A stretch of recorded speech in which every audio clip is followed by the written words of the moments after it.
وہ قابو نہیں آ رہا. قوم پر دن بدن ہماری حقیقت آشکار ہونے لگی ہے. اب تو لوگ سوال کرنے لگے ہیں. اس کے گھر پر حملہ کر دو. ڈراؤ.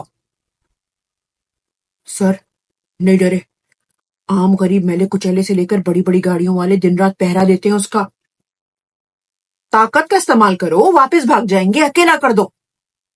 سر وہ تو پہلے سے زیادہ زور و شور سے جان دینے کو تیار ہے. جیل بھیج دو. ٹی وی پر پابندی لگا دو. کچھ عرصے میں عوام بھول جائے گی، اس کی مقبولیت میں کمی آ جائے گی، اور یہ میلی کچیلی عوام بھول بھال کر سب کچھ ہمارے قدموں میں پھر سے آ بیٹھے گی، ہمارے سامنے سر جھکائے. پھر کیا ہوا؟ 100 چالیں آپ کی اور 1 چال اللہ کی. نام پر پابندی، بلے پر پابندی. 9 مئی، 8 فروری، 9 مئی کی برسی، 285 دن. گھٹیا بیان، مذہبی کارڈ، لسانی کارڈ، گھٹیا الزامات، نکاح پر سوال. عدت جیسے مذہبی نازک کیس میں ناحق سزا سنا دی. لفافے بھرپور انداز میں اس کی کردار کشی میں دن رات 2 روپے فی ٹر ٹر ٹر کے حساب سے دن رات لگے رہتے ہیں. اور پھر کیا ہوا؟